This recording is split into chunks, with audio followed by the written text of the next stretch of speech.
directed by Charles Latt.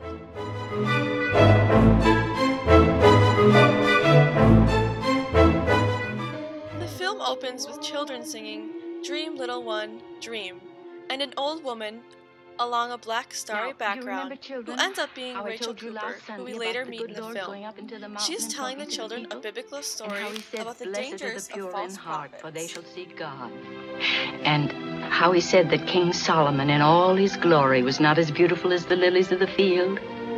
And I know you won't forget, judge not, lest ye be judged, because I explained that to you. And then the good Lord went on to say, beware of false prophets, which come to you in sheep's clothing, but inwardly they are ravening wolves. Ye shall know them by their fruits. Down those stairs. There are so many visuals that were mastered by lighting and color corrections. Looking at movies says lighting shapes the way the movie looks and helps tell the story. The lighting of this film helps to make you get a horror movie feel out of it. Where now? Mine, no tricks now. In I this can't abide a scene, liar. wide shots are used when we see the entire set with the frames appearing boxed in, making the film seem claustrophobic, and the fears are enhancing as the children lie to him about where the money is hidden. Now where, boy, where? Under the stone on the floor.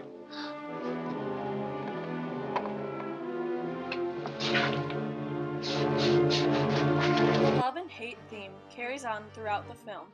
When looking at Harry Powell's hands, this is an important part of the movie because they help the audience understand him. This shows that he lived sort of a double life. Half of him was supposed to be a loving preacher and flower of God, whereas the other part of him little was lad, an you're angry staring at my murderer. fingers. Would you like me to tell you the little story of right hand, left hand? The story of good and evil? H-A-T-E. It was with this left hand that old brother Cain struck the blow that laid his brother low. L-O-V-E.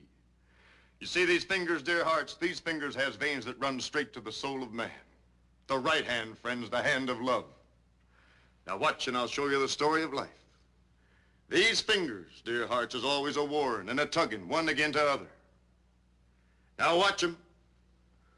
Old brother left hand hates a fighting, and it looks like love's a goner. But wait a minute. Wait a minute. Hot dog loves a winning. Yes, sirree. It's love that won, and old left hand hate is down for the count. A familiar image of this movie shows the adult characters as very irresponsible and gullible. It's interesting how all the adults believe every word Powell says in this clip, and John seems to catch on that he's full of nonsense and not a good man. He talks of resigning from the penitentiary, acting as though he worked for them, when really he had just served jail time. Willa blindly marries the preacher without knowing much about him and his motives. She was pressured into the notion that she had to have a husband to help her raise her children. A theme that seems to be common between the children is innocence. The children's innocence is emphasized by their faces always being lit. This is from the shadows and the lighting. From the children's perspectives, innocence versus corruption helps create a nightmarish feel, as they are constantly being guilt-tripped and followed by their father's past. They are endangered through the entire film, and this brings up their loss of innocence.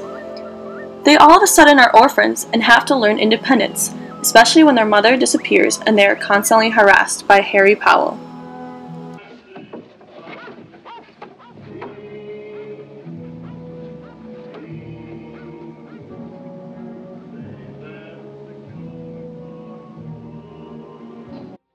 The beginning of the film is also a good example of children losing their innocence.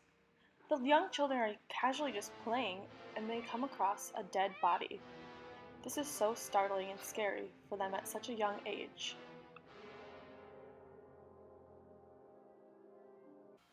Another shot that does a great job of lighting and shadow techniques relates to Rachel Cooper. In this picture, there is a lot of light on her face. This gives almost a look of a halo. She's a savior to the children because she took them in and protected them.